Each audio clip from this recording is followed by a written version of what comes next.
La nuit naissait sur la plaine comme un drap d'encre que l'on étend, et le village d'El Miar se serrait autour de ses lampes à huile, jalouses de leurs flammes. Ici, la parole comptait plus que l'or. On négociait au marché en verre, on jurait fidélité en serments sculptés, on jugeait les hommes à la beauté de leurs discours.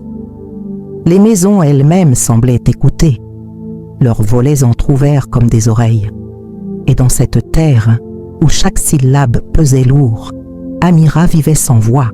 On l'avait vue grandir sans un cri, sans un babillage, sans une comptine murmurée. Sa mère disait jadis en souriant que son silence était un lac profond où nageaient des constellations. Mais la mère était partie trop tôt et les hommes n'avaient retenu qu'une chose, muette. On chuchotait lorsqu'elle passait, non par discrétion, mais par goût du contraste. Les enfants jouaient à mimer sa bouche close, les anciens soupiraient, pauvre colombe. Amira répondait d'un regard calme, un regard qui savait entendre les choses que les autres noyaient sous leurs mots. Ce soir-là, sur le pas de la porte, elle levait les yeux vers le ciel où la première étoile tremblait et une question, sans phrase, sans son, vibra dans sa poitrine. Comment exister dans un royaume qui n'écoute que le bruit? Elle effleura le pendentif de cuivre que sa mère lui avait laissé, ovale poli par les ans, gravé d'un motif circulaire qui ressemblait à une lune entourée de petites vagues. Un souffle de vent fit danser la flamme d'une lampe de rue. Plus loin, la place se remplissait déjà. Les conteurs ambulants installaient leurs tapis bariolés, leurs coffres d'histoire, leurs voix à vendre. Amira hésita. Elle aimait les conteurs autant qu'ils la blessaient. Elle venait écouter au bord comme on vient au bord de l'eau voir son reflet, sans bruit, curieuse, craintive. Ce soir, on annonçait la venue de Sadar, la langue d'ambre, un maître du verbe qui pouvait, disait-on, arrêter la pluie d'un mot ou négocier la paix d'une rime. La foule l'accueillit comme un roi. Il se drapa d'un pan de nuit, leva les mains et sa voix roula sur les pavés. « Peuple d'El Miar, dit-il, laissez vos soucis tomber de vos épaules. Je porterai votre fardeau le temps d'une histoire. » Amira s'assit sur la marche d'un escalier, à l'ombre d'un pilier. Les mots de Sadar étaient beaux. Ils scintillaient comme des écailles de poisson. Ils sortaient par wagons, bien rangés, avec un sifflet au départ et des regards au passage. Les rires jaillirent quand il le voulut, les soupirs à l'endroit exact où il avait posé un crochet invisible. Amira écouta, fascinée et fatiguée à la fois, comme on écoute un instrument trop parfait. Entre deux salves de bravo, la vieille Halim, la marchande de figues, lança une pique qui fit rire la moitié de la place. Et la petite muette Sadar, « As-tu un conte pour qui n'a pas de bouche ?» Les têtes se tournèrent.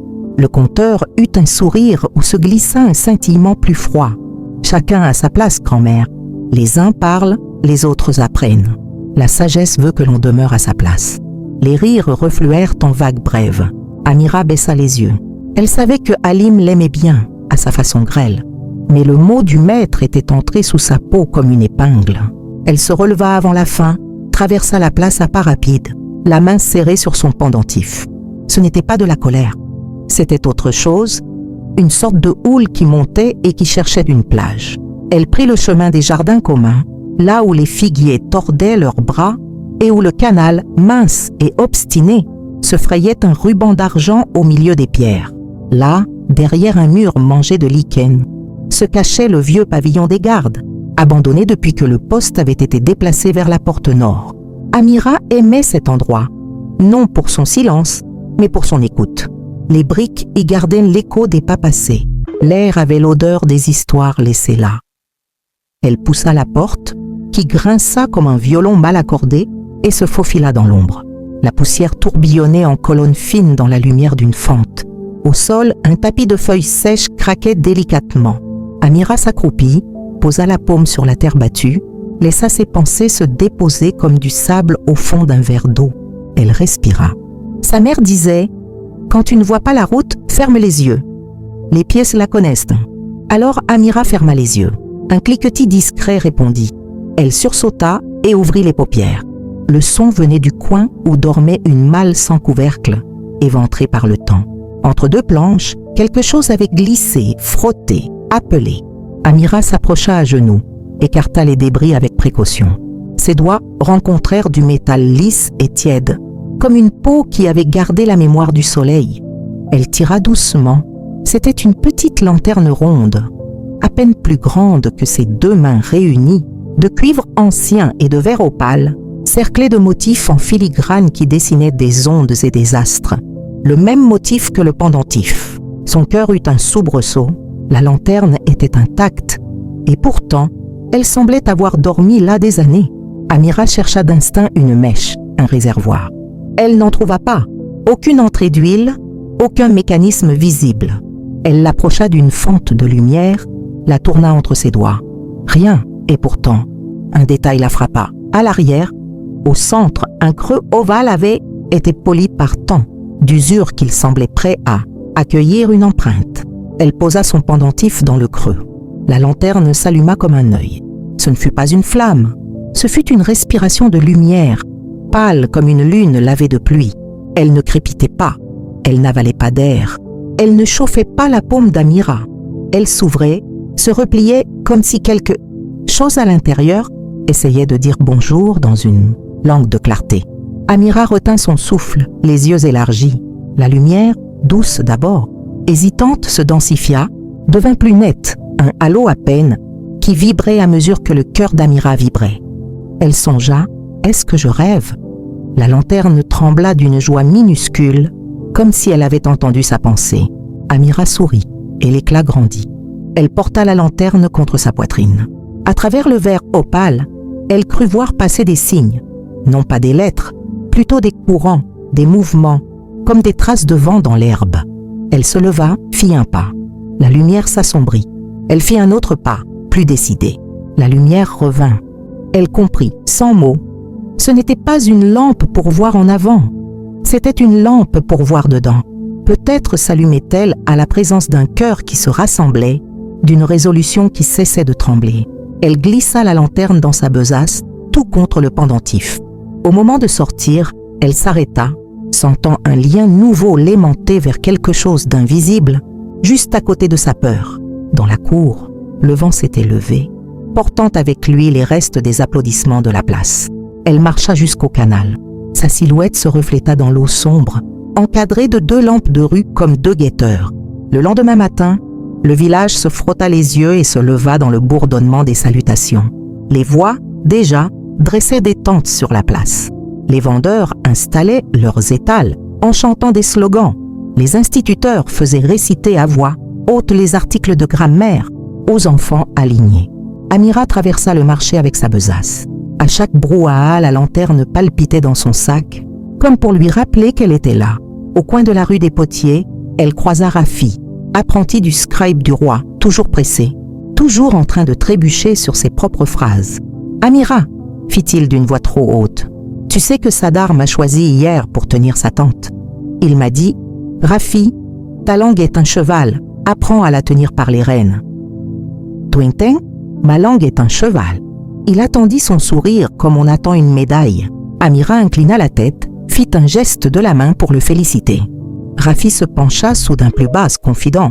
« Dis Amira, certains disent que le roi va convoquer les meilleurs orateurs à la capitale, pour un festival. Sadar, bien sûr, et peut-être la reine elle-même dira des vers. Ce serait... » Il souffla, ébloui par ses propres images. « Si j'y allais, moi ?» Amira posa doucement une main sur son bras. Un regard qui disait « Va, je te souhaite de courir loin !» Rafi rougit de plaisir. « Tu sais, c'est dommage, » murmura-t-il enfin, un peu gauche. « Toi, si tu parlais... » Enfin, il se chassa lui-même sa phrase, mal à l'aise, puis s'enfuit presque en lui faisant un signe. Elle resta un moment, immobile, regardant les passants comme on regarde la mer. Sa main alla d'elle-même vers sa besace. La lanterne vibra. Un accord s'installa dans sa poitrine. Elle reprit sa marche, longea les oliviers jusqu'à la petite cour de la vieille conteuse. Miral, cette femme-là ne se moquait pas d'elle. Elle parlait peu pour une conteuse. Elle savait laisser l'air respirer entre les mots. La porte était ouverte. Miral était assise par terre, tressant des brins d'alpha en panier. Son visage avait la beauté des dunes, ridé par les vents, mais gardant la ligne des aubes. « Ah, ma petite eau claire, dit-elle en relevant la tête. Tu portes ce regard qui a trouvé quelque chose. » Amira sourit, s'accroupit, sortit la lanterne. Mirao cessa de tresser. Un silence plein de reconnaissance passa entre elles, comme si deux anciennes amies venaient de se retrouver sans s'être jamais rencontrées. « Où as-tu pris ça ?» Amira indiqua le vieux pavillon, mima la poussière, le creux, le pendentif. Miral suivit ses gestes avec attention. Puis la vieille posa 2 doigts sur le verre opale. La lanterne frémit, s'illumina à peine. Une lueur de politesse, comme quand on salue un voisin, puis retomba au calme. Miral hocha la tête. « Elle t'a choisi, souffla-t-elle. Ce ne sont pas des objets comme les autres. On les appelle lanternes du silence. Certaines disent qu'elles n'existent que dans les contes, d'autres qu'elles se brisent à la première dispute. Moi, je crois qu'elles apparaissent quand le monde parle trop fort. Elles n'avalent pas l'ombre, elles la comprennent, et elles n'aiment pas les bouches pressées. » Amira écoutait, l'âme penchée en avant comme une plante vers la lumière. « Tu sais, poursuivit Miral, la capitale prépare un grand rassemblement du Verbe. On couronnera un maître, on écrira un article de loi gravé sur le marbre des portes. Le roi, elle hésita. Le roi est un homme qui aime entendre le monde lui confirmer que sa voix est belle. Et la reine ?» La vieille baissa les yeux sur ses mains. La reine n'a plus chanté depuis longtemps. Il y a eu des rumeurs. Un soir de banquet, un mot trop coupant, une blessure qui s'est refermée de travers. Depuis, c'est le vacarme qui règne. La lanterne remua dans la paume d'Amira, comme une graine qui prend l'eau.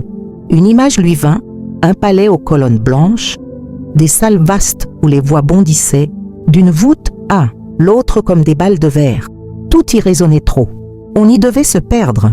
Elle eut peur de cette image et en même temps, l'impression que ses pieds y étaient déjà posés. Miral la regarda longuement, puis posa sa main chaude sur la sienne. « Si tu vas là-bas, tu ne gagneras pas par la force d'un mot. Tu n'en prononceras aucun. Tu gagneras si ton cœur ne tremble pas. Si ta lumière ne cherche pas à humilier, mais à éclairer. Le monde croit qu'il faut une trompette pour réveiller, mais parfois, il suffit qu'une fenêtre s'ouvre. » Amira hocha la tête. Elle aurait voulu dire merci, dire qu'elle avait compris, dire qu'elle irait peut-être. Elle serra la main de Miral, laissa ses yeux parler lentement. La vieille eut un sourire. « Va, le chemin te fabriquera. » Le jour suivant, l'aube balaya le village d'un coup de drap frais. Amira s'équipa simplement. Un manteau court, des sandales solides, un peu de pain à la figue, sa besace contre le flanc. Elle laissa sur la table une note, quelques signes tracés que son père saurait lire, parce qu'on apprend à lire la main de ceux qu'on aime. Elle s'arrêta sur le seuil. Le silence du matin tenait dans ses paumes. Elle inspira. La lanterne vibra. Elle traversa la porte sud, celle où un lézard de pierre surveillait les voyageurs, et prit la route blanche qui fuyait entre les collines. Le monde hors du village avait une autre texture de bruit. Le frottement des criquets, l'appel monotone d'un berger, le chuchotis des herbes, tout cela formait une musique où les voix humaines n'étaient qu'un instrument parmi d'autres. Amira marcha longtemps, heureuse de sentir le rythme de son corps prendre le relais des pensées. À midi, l'horizon tremblait de chaleur. Un colporteur aveugle avançait en sens inverse, guidé par un bâton qui connaissait la route mieux que sa main. Il chantonnait à mi-voix des chansons sans paroles, juste des notes tenues comme des fils. Amira s'arrêta pour lui laisser le large. Le colporteur inclina la tête, renifla l'air comme on renifle une odeur d'orage. « Ah, dit-il doucement, il y a dans le vent une lumière qui n'est pas du feu. » Amira sourit, tapota sa besace. L'homme se tourna vers elle, comme s'il pouvait voir son sourire. « Tu ne parles pas, toi, murmura-t-il. Et pourtant, te voici chargé de ce qui fait parler le monde au bon endroit. » Elle s'approcha, sortit la lanterne. Le colporteur posa sa main parcheminée sur le cuivre. La lueur s'éveilla, fine, presque timide. « Elle danse selon ton battement, constata-t-il. Attention aux places où l'on clappe des mains trop fort. La joie vraie se reconnaît à ce qu'elle grandit sans chercher un témoin. » Il fouilla dans sa besace, en sortit une petite étoffe bleue brodée de fils blancs qu'il noua autour de la poignée de la lanterne. « Pour que le vent n'emporte pas ta lumière à l'extérieur avant qu'elle ait bien rempli l'intérieur. » dit-il en riant. Certains appellent ça un ruban. Moi, j'appelle ça un souvenir de ciel. Amira s'inclina profondément, les yeux brillants.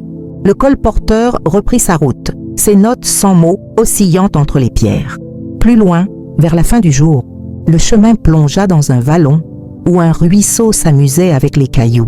Une bande d'enfants y jouait à la marelle des mots. On jette un galet, on dit un vers, on saute si la rime est juste. L'un d'eux, un petit garçon aux cheveux hérissés, s'arrêta net en voyant Amira. Il eut ce sérieux immense que prennent les enfants lorsqu'ils devinent une histoire. « Madame, dit-il, parce qu'Amira, en voyage, devenait pour eux quelque chose d'étranger et de grand. Est-ce que c'est vous qui faites briller votre sac ?» Amira rit silencieusement avec ses yeux. Elle s'accroupit, ouvrit la besace, souleva la lanterne. Les enfants se turent. Ce n'était pas une lumière d'estrade, ce n'était pas un tour de fête. C'était un souffle blond qui faisait danser des poussières minuscules.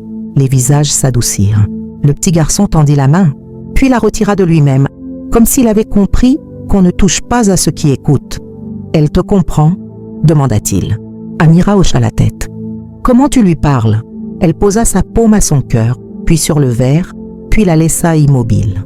Les enfants imitaient chaque geste avec une gravité complice. La lanterne eut un frisson clair, comme un carillon très très loin. Le petit garçon pensa tout haut, parce que la pensée des enfants ne sait pas se cacher. Alors il y a des choses qui s'entendent sans bruit. Maman dit toujours, parle plus fort. Mais peut-être que je devrais apprendre à tenir mes mots par la main. Amira eut une bouffée de tendresse. Elle aurait voulu dire, oui, petit. Les mots sont des animaux sauvages. Il faut les apprivoiser sans les casser. Elle se contenta d'une caresse dans l'air, d'un sourire qui resta longtemps dans le vallon après qu'elle eut repris sa marche. La nuit trouva Amira au pied d'un rocher large comme une baleine endormie. Elle s'y abrita, délia ses sandales, mordit dans son pain à la figue. Le ciel ici n'était plus un drap mais un fleuve de verre noir. Elle posa la lanterne devant elle. La lueur se mit à respirer avec elle. Amira sentit la fatigue quitter ses muscles à mesure que l'acceptation entrait dans son cœur. Elle n'avait pas de plan, pas de discours, pas d'autorisation royale. Elle avait la route et une lumière qui la reconnaissait. Au petit matin, elle crut d'abord qu'elle rêvait. Une silhouette se tenait à quelque distance, enveloppée d'une cape grise qui buvait la lumière. La personne ne bougeait pas. Amira se redressa prudente. La silhouette fit un pas en avant. Ce n'était ni un brigand, ni un pèlerin. C'était une femme d'âge indécis, ses yeux de nuit posés sur la lanterne avec une sorte de nostalgie. « Cela faisait longtemps, dit-elle d'une voix basse, où l'on aurait pu verser du thé, que je n'en avais pas vu une. » Amira inclina la tête, la main sur la poignée. « Ne crains rien, » ajouta l'étrangère. « Je m'appelle Samra. Jadis, dans une salle trop pleine de voix, j'ai vu une lanterne comme la tienne faire taire la colère d'un roi, pas en l'écrasant, en lui rappelant qu'il avait été un enfant. Depuis, j'écoute la route. » Elle s'assit à distance, croisa les jambes. Le soleil embrochait le bord du monde, et les ombres, patientes, s'étiraient. « On marchera ensemble jusqu'au pont, » proposa-t-elle. « Après, nos chemins se sépareront. J'ai à aller vers la mer, toi vers la pierre. » Amira, surprise, désigna l'est, puis le nord, interrogative. « Vers la pierre ?» répéta Samra, « là où les paroles se gravent pour faire croire qu'elles ne mourront pas. La capitale. Tu le sais déjà, sinon ta lumière ne serait pas si calme en regardant cette route. » Elles marchèrent jusqu'au pont. Samra parlait peu, mais lorsqu'elle parlait, ses mots avaient l'air d'avoir dormi longtemps avant de naître. Elle raconta l'histoire de la reine qui avait cessé de chanter, du roi qui se tenait désormais debout au bord de chaque banquet comme un chef d'orchestre qui aurait oublié la musique et qui battait la mesure pour ne pas entendre le vide entre ses bras. Elle dit les murmures des courtisans, la soif de spectacle, les concours d'éloquence qui faisaient tourner les têtes comme des moulins. Elle dit aussi les serviteurs silencieux qui connaissaient les tours et les soupirs des couloirs et qui, parfois, avaient plus de vérité sur la langue en la tenant derrière leurs dents qu'un ministre ne pouvait en déposer sur une place. Au pont, Samra s'arrêta. Le torrent en dessous parlait sa langue d'écume. « Écoute, dit-elle, voilà des mots qui n'ont pas besoin de nous. » Amira posa la lanterne sur la rambarde. La lueur s'accorda au fracas de l'eau, non pas en rivalisant, mais en se louvant dans les creux. Elle brillait un peu plus fort lorsque la vague redescendait, se faisait plus claire quand l'écume se dissolvait. Samra sourit. « Tu feras du bien aux pierres, mais les pierres te testeront. » Elle retira un anneau de son doigt, un simple cercle d'étain, et le laissa tomber dans la paume d'Amira, pour te rappeler que tout ce qui brille n'est pas précieux, et que tout ce qui est précieux ne brille pas. Elles se dirent adieu d'un regard. Amira poursuivit vers la capitale, la poussière dansant autour de ses chevilles. À chaque pas, la lanterne semblait plus légère, comme si elle reconnaissait peu à peu l'odeur de la destination. Au loin, une ligne blanchâtre apparut, puis des pointes, puis des dentelles de pierre, les premières villas des nobles de la périphérie, leur jardin d'eau où l'on faisait réciter aux fontaines des poèmes. Sur la grande avenue, le vacarme grandissait. Des orateurs s'entraînaient, leurs voix se chevauchant comme des chevaux nerveux. Des étendards claquaient, brodés de maximes. Le verbe fait l'homme. Qui nomme, possède. Amira ralentit, le cœur serré. Sa lumière, jusque-là paisible, trembla dans la besace. Elle posa une main pour la calmer. Elle se souvenait. Mira l'avait dit de ne pas chercher à humilier, mais à éclairer. Elle inspira par le nez, laissa la peur descendre, comme un oiseau qu'on invite à se poser sur une branche stable. La lanterne docile retrouva sa respiration. À la porte principale, 2 gardes en tunique rouge contrôlaient les entrées. L'un d'eux, un grand avec une cicatrice en virgule au menton, apprit d'un coup d'œil à reconnaître la proie facile. Il leva la main pour barrer le passage. « Festival du Verbe », annonça-t-il sans regarder vraiment. Accès réservé aux invités, aux lauréats, aux fournisseurs, aux officiels, aux scribes et aux... Il s'interrompit, conscient que la liste le menait trop loin, ce qui risquait de le ridiculiser. Et à ceux qui parlent, Amira s'arrêta. Elle sortit de sa bourse un petit parchemin où le scribe du village, un homme discret qui aimait ses silences, avait tracé un laissez-passer pour assistance. Logistique. Le garde plissa les yeux. D'où ça vient? C'est bien écrit, je reconnais. Mais la capitale n'a pas tamponné. Il la laissa mariner dans l'attente, savourant le petit pouvoir du portier. Elle, calme, leva seulement la lanterne à mi-hauteur. La lumière eut un tressaillement clair puis se stabilisa. Le second garde, plus jeune, regarda intrigué. « C'est quoi ça ?» La cicatrice ricana. « Une bougie de pauvresse. Allez, circule !» Amira planta ses pieds dans la poussière. Elle ne bougea pas. Elle ne pria pas, ne supplia pas, ne tenta pas de rire. Elle se tint. La lanterne en écho s'affirma. Une clarté douce qui ne s'étalait pas, mais qui refusait de s'éteindre. Le jeune garde eut un mouvement, à peine. « Laisse-la passer », murmura-t-il. Pour l'atelier des loges, on manque de bras. La cicatrice haussa les épaules, laissa tomber sa main. Amira inclina la tête en signe de gratitude. En franchissant la porte, elle sentit la ville entière respirer comme un animal massif sous une peau de tambour. Chaque pas la faisait entrer plus loin dans le royaume du vacarme. Et pourtant, à mesure qu'elle avançait, une certitude plus ferme se posait en elle. Elle n'était pas venue pour faire taire. Elle était venue pour rappeler à chacun le son d'une source. Dans une cour latérale, à l'écart des parades, un vieil homme réajustait des lanternes à huile, en pestant contre les mouches. Il leva le nez au passage d'Amira. « Oh, ce cuivre-là! Voilà des années que mes yeux n'en avaient pas vu. Petite, approche. » Elle s'approcha. L'homme effleura la lanterne du bout d'un ongle, siffla. « On vous croyait disparu avec les conteuses anciennes. On disait que vous ne supportiez pas l'air de la capitale. C'est donc que l'air commence à changer, ou bien que tu respires fort. » Il pointa du menton un escalier. « Là-haut, 3e cour. On a besoin d'une lumière qui n'aveugle pas. Les répétitions du cœur du roi ne trouvent plus la note. On dit que la salle ment. La salle ment. » Les mots se posèrent en Amira comme un oiseau farouche. Elle serra la poignée, gravit l'escalier, sentit le marbre sous ses sandales. La 3e cour ouvrait sur une salle d'apparat dont la porte restait entrebâillée. À l'intérieur, des voix tentaient une harmonie et retombaient à chaque fois comme des feuilles mortes. Amira franchit le seuil. La lumière extérieure s'éteignit doucement derrière elle. La lanterne dans sa main s'éveilla prête à écouter. La salle du chœur était immense, creusée dans le marbre blanc, soutenue par des colonnes en spirale, chaque spirale gravée de mots anciens. Les chanteurs, vêtus d'or pâle, se tenaient en demi-cercle autour d'un chef nerveux et maigre, dont la voix tranchait comme une corde trop tendue. « Non, non, non !» criait-il. « La note se brise parce que vous mentez. Le roi veut de la vérité. Vous chantez pour plaire, pas pour dire. » Les chanteurs baissèrent la tête, leurs colliers tintant comme des excuses. Amira, restée près de la porte, observa. La lanterne frémissait doucement dans sa main, comme si elle percevait la fausse note derrière la musique. Le chef la remarqua. « Qui es-tu? Qu'est-ce que tu veux ?» Amira posa la lanterne à terre. La lumière se répandit doucement, caressant les murs. L'éclat remonta le long des colonnes, glissa sur les visages tendus. Le silence tomba. La note manquante, celle que personne ne trouvait, semblait se suspendre dans l'air. Amira fit un geste lent, une invitation, un souffle. Le chef, intrigué malgré lui, leva la main, donna le signal. Cette fois, le chant monta, mais pas le même.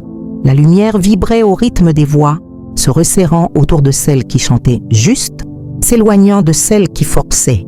Peu à peu, les fausses voix se turent d'elles-mêmes. Il ne resta qu'un murmure pur, presque nu. Le chef baissa les bras, bouleversé. « Ce n'est pas de la musique, murmura-t-il, c'est ce qu'il y a avant. » Amira inclina la tête. Elle ramassa la lanterne. Le chef, encore tremblant, lui souffla. « Le roi doit entendre. Va dans la salle du trône. Là-bas, les mots se perdent. Peut-être les aideras-tu à se retrouver. » Elle sortit sans un mot. Le couloir menant à la salle royale était pavé de mosaïques racontant des guerres de paroles, des traités gravés dans la pierre, des sentences suspendues comme des trophées. Les gardes la laissèrent passer, hypnotisés par la lumière. À mesure qu'elle avançait, le vacarme montait.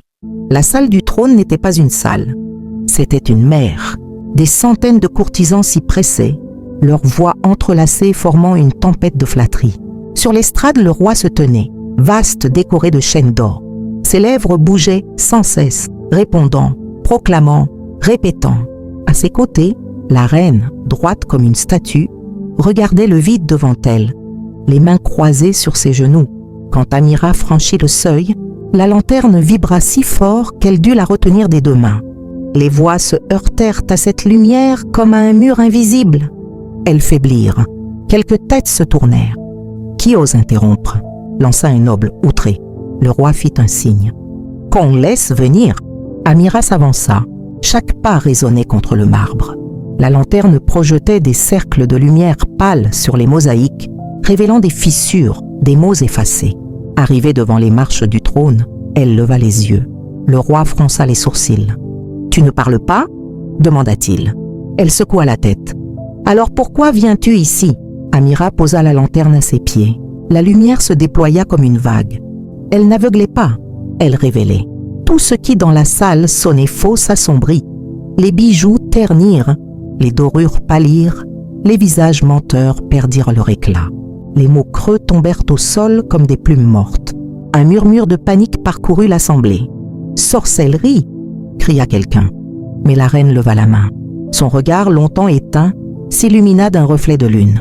Elle descendit lentement les marches. « Ce n'est pas de la sorcellerie, dit-elle, c'est le silence qu'on avait oublié. » Elle s'arrêta devant Amira, les yeux emplis de larmes qu'elle retenait depuis des années. « Je connais cette lumière. Jadis, avant que la cour ne devienne un théâtre, j'en avais une. Elle s'est éteinte le jour où j'ai dû me taire pour ne pas troubler le roi. » Elle tendit la main. Amira la prit et la posa doucement sur la lanterne. Le cuivre vibra. Une lueur nouvelle s'y mêla, plus chaude, dorée, vivante. La reine inspira profondément. « Entendez-vous » La salle entière se figea. On n'entendait plus les voix, ni les rires, ni les plaintes. On entendait autre chose. Le battement régulier de centaines de cœurs à l'unisson. Le roi, immobile sur son trône, sentit ses mots se dessécher sur sa langue. Pour la première fois, il comprit qu'il parlait pour remplir un vide. Il descendit lentement, posa une main sur la lanterne. Elle resta calme. « Qu'ai-je fait de mon royaume ?» murmura-t-il. Amira ne répondit pas. Elle leva les yeux vers lui, et dans ce regard, il lut tout. La douleur des voix étouffées, la beauté du silence, la promesse d'un monde qui n'a plus besoin de crier pour exister. Le roi s'agenouilla. Un souffle parcourut la foule. « Qu'on écoute !» dit-il d'une voix basse mais claire. Et pour la première fois depuis des années, le palais se tut. La lumière monta, douce, enveloppante. Elle couvrit les colonnes, les dalles, les visages. Dans cette clarté, chacun sentit ce qu'il avait perdu, la paix d'entendre sans interrompre. Amira recula, laissant la lanterne au centre. Elle s'illumina d'elle-même sans contact, alimentée par le calme retrouvé. La reine posa une main sur le bras du roi. « Laisse-la partir, dit-elle. Elle a ramené ce que nous avions oublié. » Amira inclina la tête, tourna les talons. En quittant la salle, elle vit la foule s'écarter devant elle avec respect. Personne ne parlait. Chacun laissait le silence faire le travail que les mots avaient échoué à accomplir. Dehors, la nuit tombait, douce, pleine d'étoiles. Amira marcha jusqu'à la porte sud du palais. Elle leva la lanterne une dernière fois. La lumière pulsa une fois, puis s'éteignit comme un souffle rendu. Le vent souffla entre les tours, et dans ce souffle, on aurait juré entendre une voix, pas une voix de chair, mais celle du monde lui-même, paisible, reconnaissant. Amira sourit. Elle posa la lanterne sur le sol, laissa le ruban bleu flotter au vent, puis reprit la route légère, muette, entière, et dans les années qui suivirent, on raconta l'histoire de la fille sans voix qui avait rendu le silence au royaume des bavards. On disait que, certains soirs, quand la ville se taisait enfin, une lueur opale glissait sur les murs et que les cœurs, brièvement, battaient au même rythme. Ainsi naquit la légende d'Amira, la fille à la lanterne du silence. Les saisons passèrent, mais le souvenir d'Amira ne s'effaça jamais. Dans les rues d'El Miar, les conteurs cessèrent de hausser la voix. Ils apprirent à ménager des silences dans leurs récits, à laisser l'auditoire respirer. On disait qu'entre deux mots, il y avait un espace sacré où l'âme pouvait se reconnaître. Et dans cet espace, Amira vivait encore. La reine fit graver une stèle au centre du palais, non pas de pierre, mais de verre. Sur cette surface transparente, on ne grava aucun mot. Seulement le dessin d'une lanterne entourée de cercles d'eau. Les enfants venaient y poser leurs paumes pour sentir, disait-il, un battement discret, comme celui d'un cœur endormi. Quant au roi, il parla de moins en moins. Ses conseils devinrent plus courts, plus sincères. Il institua un jour de silence par mois dans tout le royaume. Ce jour-là, personne ne prêchait, ne vendait, ne récitait. On se saluait d'un regard, d'un geste, d'un pain partagé. Le pays se mit à prospérer. Les disputes se réglaient avant de commencer. Les musiciens inventèrent une nouvelle forme d'art, les pauses. Un soir, bien des années plus tard, une jeune apprentie conteuse frappa à la porte de la vieille Miral. « Mère Miral, demanda-t-elle timidement, est-ce vrai que la fille muette existe vraiment ?»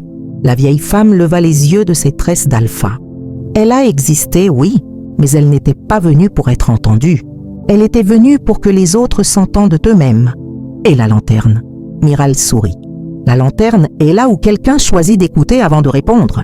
La jeune fille resta songeuse. Puis, sans un mot, elle posa son panier et aida la vieille à tresser les feuilles. À la tombée du jour, alors que le premier vent de nuit passait sur les collines, une brève lueur opaline traversa la cour. Ni l'une ni l'autre ne dit rien. Depuis ce jour, le royaume garda deux devises. Sur les portes des marchés, parle avec clarté. Et sur celles des écoles, écoute avec ton cœur. Les conteurs racontèrent alors que, quand une âme trop bavarde menace de couvrir le monde de bruit, la lanterne d'Amira se rallume quelque part, discrète, patiente, rappelant à chacun que le silence n'est pas vide. C'est le berceau de toutes les vérités. Et ainsi, le pays d'El Miar apprit à respirer.